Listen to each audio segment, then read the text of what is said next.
Freedom is not dear to me at any price. It's a breath of living. What would a man pay for living? Mahatma Gandhi. आज़ादी एक ऐसा शब्द है जो प्रत्येक मनुष्य को रगों में खून बनकर दौड़ता है। आज़ादी हमारा जन्मसिद्ध अधिकार है। Freedom is our birth right. आज़ादी के बाद ही भारत को अपनी पहचान मिली। भारत आशा की किरण बनके सूर्य के भांति आकाश में चमकता है, पर इस बार ब्रिटिश रूल से नहीं, आत्मा को नकारात्मक सोच से आजाद करना होगा। पिंजरे में बंद पंछी जब आकाश की ओर उड़ता है, उसी तरह विकारों से ग्रस्त आत्मा जब इससे मुक्त होगी तो ऊंची उड़ान भरेगी। आजादी के इतिहास को दोहराना होगा। इस बार देश को नहीं, आत्मा को आजादी का सच्चा अर्थ बताए आजाद करने का दायित्व स्वीकारना होगा। Welcome to the subject of independence and freedom and आजादी, स्वतंत्रता, एक सच्ची स्वतंत्रता। On that note, let's invite to the show our favourite guest. Welcome भाई साहब। Thank you. It's a moment of celebration. आज खुशी का समय है। जब हम फ्रीडम के बारे में बात करते हैं तो मुंह मीठा हो जाता है। It's like the one of the finest thing that we experience. आज इंडिविजुअल लेवल पे फ्रीडम कैसे सेलिब्रेट करें। आई रिमेंबर भाई साहब, तुलसीदास का एक फेमस कोट, उन्होंने कहा कि पराधीनता तो स्वप्न में भी सुखी नहीं रहने देती। पराधीनता एक अभिशाप है। कंट्री लेवल पे तो पराधीनता से दूर हुए। How about an individual level? बिल्कुल, हमें इसमें भी स्वतंत्र होना है और बुराइयों से स्वतंत्रता पर पहले हम ध्यान देंगे। जैसे क्रोध से स्वतंत्रता, मुक्त हो जाएं हम। बहुत ज़्यादा जो लोभ मनुष्य के अंदर आ गया, उससे हम फ्री हो जाएं। मोह ममता में बहुत लोग दुखी हो रहे हैं, उसको थोड़ा समझें, संभलें। और अहंकार तो संसार को जलाता जा रहा है। क्रोध और अहंकार की अग्नि है जो मनुष्य को जलाती जा रही। इनसे हमें स्वतंत्र होना परम आवश्यक है। लेकिन केवल ये कहने से काम नहीं चलेगा कि हमें इन्हें छोड़ना है, हमें इनसे मुक्त होना है, लेकिन उसकी एक यथार्थ विधि भी हमारे पास होनी चाहिए। नहीं तो बहुत लोगों में देखा जाता है, क्रोध आता है, अब वो क्रोध के अधीन हैं, बात बात में क्रोध कर लेते हैं। उसे उनका जीवन तो बेकार रहता ही है, लेकिन कोई उनके पास नहीं आता। सब उनसे भयभीत रहते हैं और जहाँ वो रहता है वहाँ एक अशांति का माहौल बन जाता है। तो टोटल एक बिगड़ाव, बहुत खराब चीज। स्वतंत्रता सुखों के लिए है, परम आनंद के लिए है, उससे दूर हो जाता है हर मनुष्य। तो हमें इन बुराइयों पे विशेष ध्यान देना है।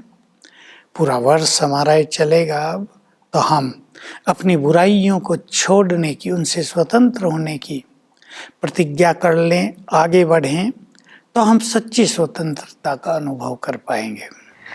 Talking about real freedom on a soul level, तो माय क्वेश्चन इज कि एक आत्मा जो काम, क्रोध, लोभ से ग्रसित है, विकारों से ग्रसित है, क्वारल्स, पेन, एंजाइटी, डिप्रेशन से ग्रसित है, क्या वो स्वतंत्रता, फ्रीडम का एक्सपीरियंस कर सकती है? बिल्कुल नहीं।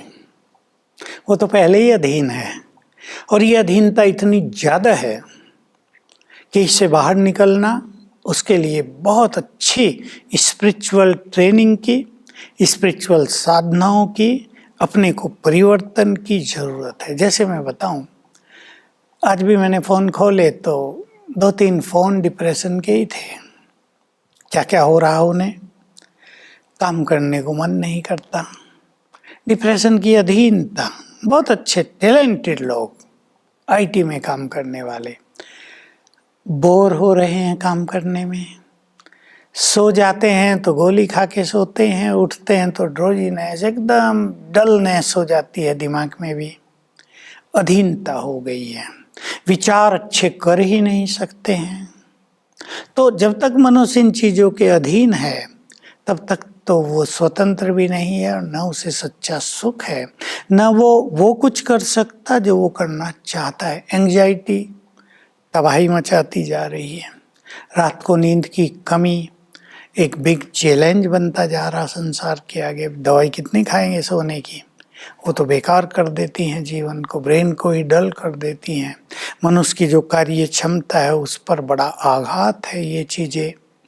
तो इन चीज़ों से मुक्ति के लिए हमें आत्मज्ञान की ओर बढ़ना ही पड़ेगा। आत्मा को यदि हम स्वतंत्र करेंगे, देखिए ये ऐसी बात है फिलोसॉफिकल जिस पे कई लोगों के मतभेद भी हो सकते हैं। कई लोग मानते हैं इंडियन फिलोसॉफी में आत्मा तो स्वतंत्र है, लेकिन ऐसा नहीं है। स्वतंत्र थे आत्मा, अब वो परतंत्र है इन मनोविकारों के, इन बुरे विचारों के, निगेटिविटी के। हमें आत्मा को स्वतंत्र करना होगा तो हम सहज देश का उत्थान कर सकेंगे। सूक्ष्म जिसको हम सीक्रेट कहते हैं वो यही है, आत्मोत्थान से देश उत्थान होगा। आत्मोत्थान से उद्योगों का उत्थान अब से 4 गुना ज़्यादा हो जाएगा। अब आप देख लीजिए, मान लो एक बड़ी फैक्ट्री है, उसमें 2000 लोग काम कर रहे हैं। वो घर से लड़के आते हैं, वो टेंशन लेकर आए हैं, उनको रात को नींद नहीं आई, वो परेशानी से आए हैं, उनका बच्चा बीमार है, वो दुख उनके दिमाग पर छाया हुआ है। तो इन सब चीज़ों का असर उसकी कार्य क्षमता पर अवश्य पड़ेगा। चाहे वो 10 घंटे 12 घंटे काम कर रहे हैं, लेकिन उनसे काम होगा नहीं, डेफिनेटली पोटेंशियल ही नहीं रहती है। रहेगी ही नहीं। इसलिए आत्मा को एम्पावर करना ताकि वो इन परिस्थितियों को सहज भाव से फेस करे। परिस्थितियां बदलेंगी ये हम अभी नहीं सोच सकते, बदलना हमें होगा, स्ट्रॉन्ग हमें बनना पड़ेगा, विचार हमें अपने बदलने पड़ेंगे। तब इन चीज़ों की जो पराधीनता मनुष्य को है वो ख़त्म होगी। और जब ऐसा हर व्यक्ति, मान लो 2000 लोग बहुत फ्रेश मूड से, बहुत एनर्जेटिकली काम पर आ गए हैं आज और वो वर्क कर रहे हैं। मान लो कांच का सामान बन रहा है, एक ही दिन में वो डबल प्रोडक्शन कर देंगे, वो तो माहौल ही अलग हो जाता है। तो मैंने देखा, मैं एक फैक्ट्री में गया, एक जगह कांच की बहुत बड़ी फैक्ट्री, गिलास और ये शीशियाँ और सब कुछ बन रही थी। कितनी फास्ट गति से काम हो रहा था। हमें घुमा रहे थे वो मालिक सब जगह, तो हमने कईयों के चेहरे देखे थके हुए बेचारे। तो गिलास आगे बढ़ गया, फिर वो उठा रहे हैं उनकी मदद के लिए दूसरा दिया गया, जबकि वो फास्ट गति से उसको उठा के निकाल के रख सकते थे। और जो लोग खुश हैं, आनंदित हैं, वो दूसरों का भी निकाल के काम पूरा कर रहे हैं, उनकी एफिशिएंसी डबल हो गई है। तो अगर हम आत्मिक रूप से श्रेष्ठ बन जाएं, एनर्जेटिक हो जाएं, प्योरीफाई कर लें, अपने को पावरफुल बना दें, तो देश का उत्थान तो सहज हो जाएगा। Very beautiful. पोटेंशियल, आत्मा की काम करने की पोटेंशियल भी बढ़ जाती है, सब बढ़ जाए। And positive atmosphere. भाई साहब, विकारों से ग्रसित, मेड भी काम, क्रोध, लोभ, मोह, अहंकार, इसकी पराधीनता, इसको कैसे खत्म कर सकते हैं? How to get rid of it? हाँ, पहले तो ये पराधीनता आई कैसे? देखिए धीरे धीरे, अब मैं क्रोध की बात कर लेता हूँ, जो एक मेजर प्रॉब्लम है दुनिया में। घर घर में एक व्यक्ति तो मिलेगा ही जो क्रोधपति है, करोड़पति तो थोड़े हैं, क्रोधपति तो हर घर में है जिसको क्रोध बहुत आता है। अभी वो व्यक्ति सेंसिटिव है बचपन से ही, वो व्यक्ति ज़्यादा ही इमोशनल है, उसका टेम्पर ऐसा ही है कि वो सुन नहीं सकता कुछ भी, फट से क्रोध कर लेता है। तो उसको ये पता नहीं कि क्रोध करने से उसकी इनर पावर नष्ट हो रही है। उसको ये नहीं पता कि वो सेंसिटिव है, बहुत इमोशनल है, इसलिए उसे क्रोध आ रहा है। अब मान लो वो एक टीम बनाता है 10 लोगों की, उसे कुछ कार्य करना और कराना है। उसके क्रोध के कारण उसकी टीम थोड़े दिन में बिखर जाएगी और वो फिर अकेला रह जाएगा। तो बिना टीम के, बिना यूनिटी के कोई भी कार्य हो नहीं सकता, सफलता होगी नहीं, स्ट्रेंथ आएगी नहीं। तो मन कमजोर हो गया है, इसलिए मन सेंसिटिव हुआ है, इसलिए क्रोध की उत्पत्ति हो गई है। आज इस पे काम करने की बहुत ज़रूरत है। ये भी एक लेसन हो जाए हमारे स्कूल कॉलेजों में। भाई क्रोध से मुक्ति कैसे हो। 2-3 मनोविकारों से मुक्ति पर अगर लेक्चर होने लगे तो काफ़ी स्टूडेंट्स, काफ़ी छोटे बच्चे बचपन से ही सुधर जाएंगे और वो एक अच्छे इंसान बन जाएंगे। क्रोध आता है एक्सपेक्टेशन से। अब हम अपनी एक्सपेक्टेशंस को कम करेंगे, इस पे हमें चिंतन करना होगा। क्या मैं सबकी एक्सपेक्टेशंस पूरा कर सकता हूँ? उत्तर आएगा नहीं। क्या संसार में कोई भी व्यक्ति सबकी एक्सपेक्टेशंस पूरा कर सकता है? नहीं। तो कम कर दो, जो चीज़ पॉसिबल ही नहीं है। अब माँ सोच रही बच्चा मेरे अनुसार चले, पॉसिबल नहीं है। पति सोच रहा है पत्नी मेरे अनुसार चले, या पत्नी सोच रही है मैं राज करूँ पति पे, पॉसिबल नहीं है। तो क्रोध आता है।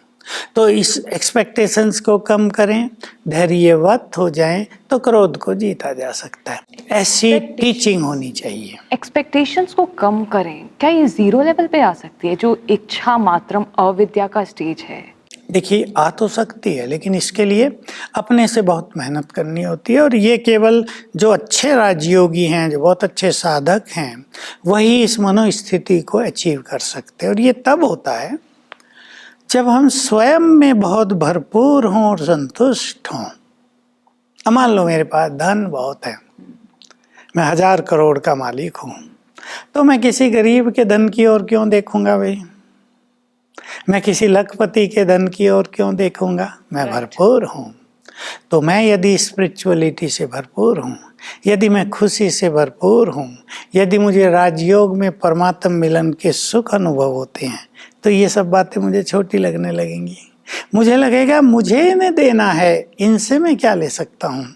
मेरी सारी इच्छाएं पूरी हो जाएंगी। तो इस एक इच्छा को पूर्ण करने से, परमात्म मिलन की इच्छा, उससे संपूर्ण सुख पाने की इच्छा से सभी इच्छाएं शांत हो जाती हैं। तब एक्सपेक्टेशंस आप ही कम हो जाती है। मनुष्य अपने में जैसे सेल्फ कंटेंटेड एक मनुष्य हो जाता है, और ये सब खत्म हो जाती है चीजें। जब हम फ्रीडम के सेलिब्रेशन की बात करते हैं तो we know the story of many freedom fighters. आज़ादी के वीर शहीदों की कहानी को जानते हैं। भाई साहब, I was going through God's version, जो मॉर्निंग क्लास होती है मुरली, उसमें मैंने गॉड्स के वर्जन में वॉरियर्स बोलते सुना कि हम भी इनकॉग्निटो वॉरियर्स हैं, गुप्त योद्धा हैं। तो ये तो आत्मा के लिए है ना? बिल्कुल। देखिए, स्वतंत्रता का जब आंदोलन चल रहा था, संग्राम चला 1857 में, तब तो युद्ध हुए, तलवारें चली, बंदूकें चली, वो भी वॉरियर थे। जब महात्मा गांधी के और अन्य अनेक नेताओं के लीडरशिप में आंदोलन चला स्वतंत्रता का, वो साइलेंट वॉरियर थे। वॉरियर वो भी थे, पीछे नहीं हट रहे हैं, डंडे खा रहे हैं, जेलों में जा रहे हैं, गंदी गालियां सुन रहे हैं, अनेक तरह का टॉर्चर उन्हें दिया जा रहा है। किसी को वहाँ काला पानी की सजा दे दी गई, बहुत कष्ट दिया गया, लेकिन वो झुके नहीं। दे वर आल्सो ग्रेट वॉरियर्स। ऐसे ही हम स्पिरिचुअल वॉरियर्स हैं, जो हमारे अंदर की वीकनेसेस से युद्ध कर रहे हैं। किसी ने बहुत अच्छी बात कही थी, मैं बचपन में पढ़ा करता था कि किसी एक पावरफुल सेनापति को हराना पॉसिबल हो सकता है, किसी पावरफुल सेना को हराया जा सकता है, लेकिन अंदर जो एनिमीज बैठे हैं ना, काम, क्रोध, लोभ, मोह, अहंकार, ये शत्रु हैं मनुष्य के, इनको हराना बहुत कठिन काम है। तो इनसे युद्ध करने की कला, इनसे युद्ध करने के अलौकिक वेपन्स स्वयं भगवान ने दिए हैं। इसलिए वो कहता है, you are also incognito warriors. वैसे युद्ध नहीं कर रहे हैं लेकिन ऐसा युद्ध जिसमें हम अपने को अंदर ही अंदर, जो हमारे शत्रु अंदर हमें तंग कर रहे हैं, जो हम पे राज कर बैठे हैं, पराधीनता हो गई उनकी, उनको नष्ट कर रहे हैं, उन पर विजयी हो रहे हैं। ये कोई ऐसी लड़ाई की बात नहीं है। मुझे शुरुआत में तो ऐसे ही लगता था, जब मैं सुनती थी तुम शिव शक्ति पांडव सेना हो, तो मुझे लगता था अस्त्र शस्त्र आ गया मेरे पीछे। बट ये फिजिकल वॉर की तो बात ही नहीं है। बिल्कुल। ये आत्मा के लिए कहा जाता है कि वॉरियर है। तो ये आत्मा के अस्त्र शस्त्र कौन से हैं जिससे आत्मा को योद्धा बनना है या जंग लड़नी है? जैसे शक्तियों को दिखाते हैं। और पहले जो युद्ध होते थे, आजकल के युद्ध तो अलग हो गए, आजकल तो छुप के युद्ध होने लगे हैं, मिसाइल्स के युद्ध होने लगे। पहले आमने सामने युद्ध होता था, सेना का व्यू बना दिया जाता था, एक रचना रच दी जाती थी और आपस में आमने सामने युद्ध होता था। यदि भालों से युद्ध हो रहा तो दो योद्धा लड़ रहे, तीसरा इंटरफेयर नहीं करेगा, ये ना उसे एक को मार दिया जाए मिलके। तलवारों से युद्ध हो रहा तो दो के बीच हो रहा है, उसमें ढाल विशेष होती थी। तीरों से युद्ध हो रहा है, उसका स्वरूप धीरे धीरे बदलता गया, बंदूकों ने उसका स्वरूप ले लिया। तो हमें भी स्वयं भगवान ने ये दिव्य अस्त्र दे दिए। देखिए वो हैं एटम बॉम्ब्स, हमारे हैं दिव्य अस्त्र शस्त्र, जिनसे हम इस माया को नष्ट कर सकते हैं, अपने अंदर की बुराइयों को जीत सकते हैं। उसमें पहली चीज है ज्ञान। ज्ञान एक रोशनी होती है, ज्ञान हमें मार्ग दिखाता है कि ऐसे ऐसे इनको मारो। जैसे दो पहलवान युद्ध कर रहे हों, अगर एक पहलवान को दूसरे के दांव पेच का ज्ञान है तो वो उसे आराम से काट सकेगा, और अगर उसे पता ही नहीं वो पहलवान कैसे लड़ेगा तो वो हार सकता है। युद्ध में भी यही होता था।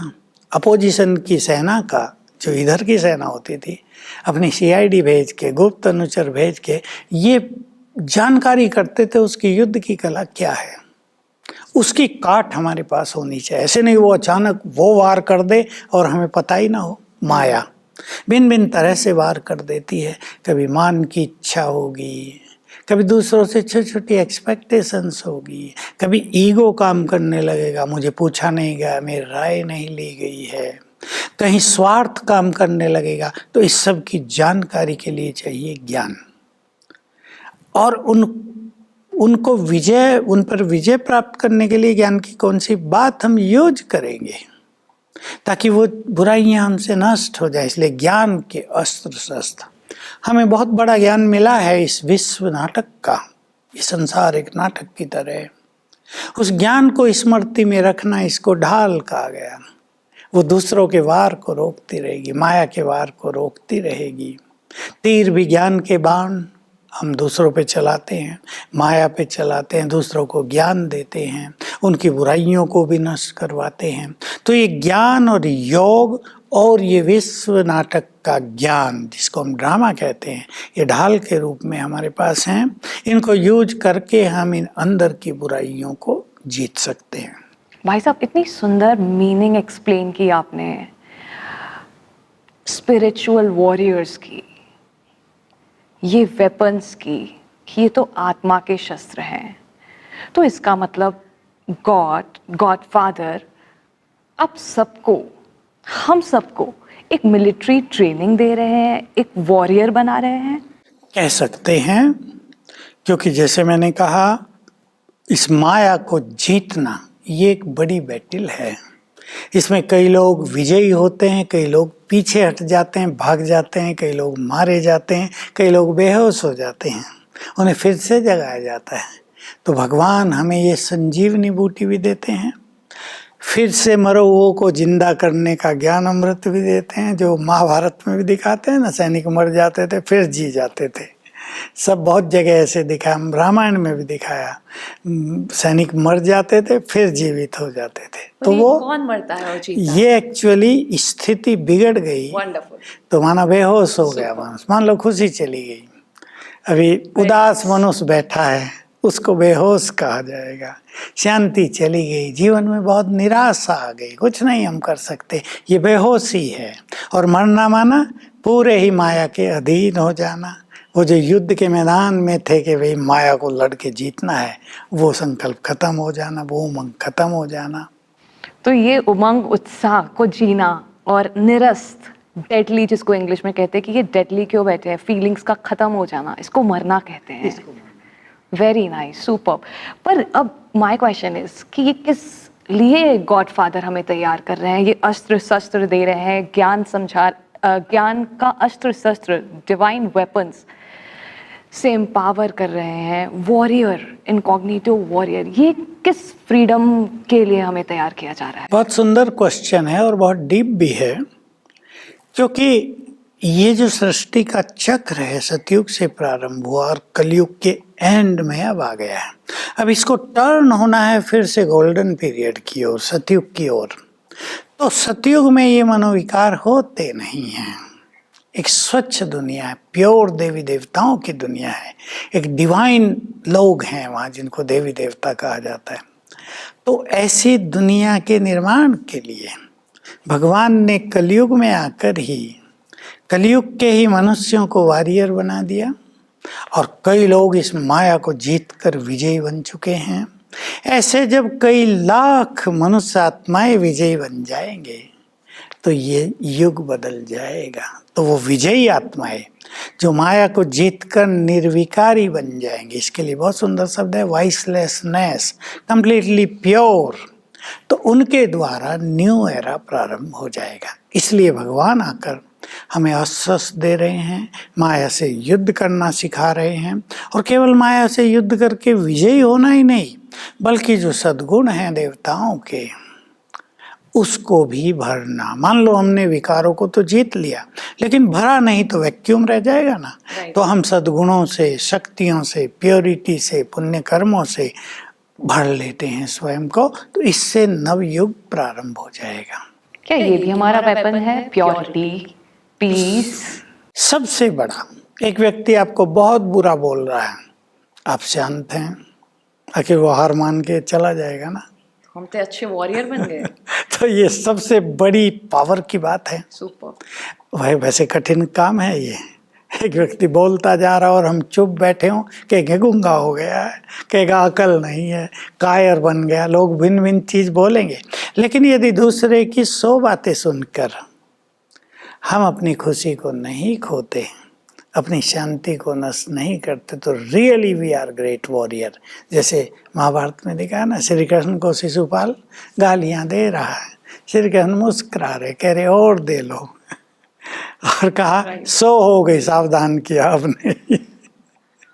तो ये ऐसी स्थिति है, तो वॉरियर हो जाएंगे हम। श्री कृष्ण वहाँ पे, और यहाँ पे even you are a great warrior. मुझे नहीं लगता आप लोगों के लिए कठिन है कोई बोलता जाए और शांत रहना। Is it because of meditation? Because of meditation, because of inner powers. और इसके पीछे कई रहस्य हैं कि हम उनसे एक्सपेक्ट ही नहीं कर रहे हैं कि वो अच्छा बोलेंगे। हमें पता है ये ऐसा ही बोलते हैं, सबको बोलते हैं, हमें बोल रहे हैं। उनको चेंज नहीं होना है, हमें पावरफुल बनना है। वो उनका काम है बोलना, हमारा काम है सहन करके चुप रहना, आनंदित रहना। वो बोल के चले गए खुश, हम इधर खुश। I feel like a fantasy world जहाँ पे हमें एक योद्धा बनना है, उसके बाद आत्मा को योद्धा बनना है, फिर उसके बाद मैं ही गोल्डन एज में डेटी, देवी देवता बनती हूँ। पर अब उसके लिए गेटिंग रिड ऑफ माया। माया आप किसे कहते हैं? देखिए यही तो सबसे बड़ी चीज है। लोग माया कह देते हैं धन संपदा को। राइट। भाई इसके पास बहुत माया है, इसको माया का बहुत नशा है। अभी तक तो यही सुना है। लेकिन अगर माया शब्द को संधि विच्छेद कर दिया जाए, मैं प्लस आया, जब मनुष्य के अंदर मैंपन आ जाता है तो इट्स ए ग्रेट माया। और काम, क्रोध, लोभ, मोह, अहंकार, ईर्ष्या, द्वेष, नफरत, घृणा, ये सब माया के अंश हैं। तो ये माया हमारी सूक्ष्म बट वेरी पावरफुल शत्रु है, इस पर हमें विजयी होना ही है। तो धन को माया नहीं कहते, नहीं, ओनली नेगेटिव ट्रेट्स। अभी इसको हटाने के लिए what is the first thing that I will start इस फ्रीडम में, इस सच्ची स्वतंत्रता और सच्चे आज़ादी को, सच्ची फ्रीडम को, आत्मा को एक्सपीरियंस करना है, इस माया को हटाना है। The first thing that I will start is what? Soul consciousness. पहले हमें पराधीनता है इस देह की, कर्मेंद्रियों की, आँखों की। हम नहीं चाहते आँखों से बुरा देखें, खींचे चले जाते हैं, देख लेते हैं। हम नहीं चाहते कानों से बुरा सुने, पर निंदा पर चिंतन सुन लेते हैं। तो अधीनता हो गई ना कर्मेंद्रियों की, इस देह की। इससे हम डिटैच होके सोल कॉन्शियसनेस का अभ्यास करेंगे तो माया पर हमारी विजय शुरू हो गई। ये तो फिजिकल ऑर्गन्स हैं, आईज, ईयर्स के, आँख न चाहते भी देख लेते हैं, कभी हाथ चला जाता है कि नहीं खाना है पर फिर भी खा लेते हैं.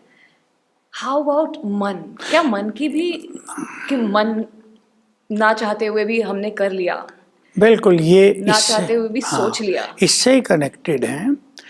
मन ही मनुष्य को विचलित कर रहा है. Right. पहला परिवर्तन हमें मन में लाना है, मन को पावरफुल भी बनाना है.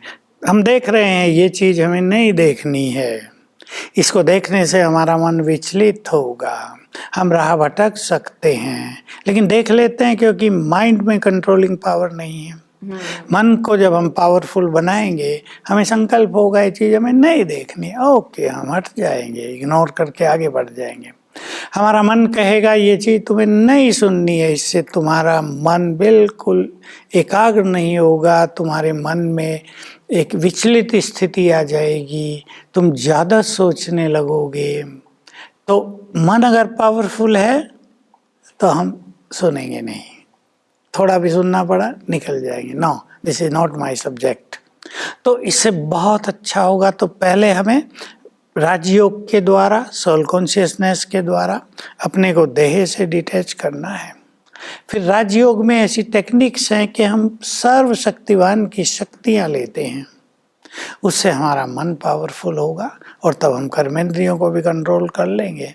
और ये जो बहुत सारी भिन्न भिन्न तरह की पराधीनताएं हैं, इनसे भी मुक्त हो जाएंगे. बहुत ही अच्छा कनेक्शन बताया आपने. फिजिकल ऑर्गन्स को कंट्रोल मन से, आत्मा से किया जाएगा.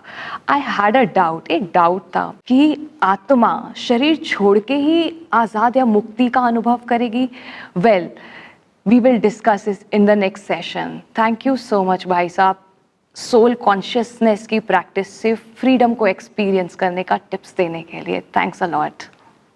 Wow, what a real, wonderful explanation and celebration of real, true freedom, सच्ची आज़ादी, सच्ची स्वतंत्रता at an individual level. मैं स्वतंत्र हूँ was always a question mark, जिसका आंसर आज मिला नहीं. जो आत्मा quarrels, hatred, दुख, अशांति से ग्रसित है, विकारों से ग्रसित है, वो आत्मा स्वतंत्र कैसे हो सकती है? And he said an answer, soul consciousness. Let's begin with soul consciousness. Finish all the expectations by meditation. भगवान को याद करने से, भरपूर बनने से हमारी सारी इच्छाएं धीरे धीरे पूर्ति होने लगेंगी, मीनिंग खत्म होने लगेंगी.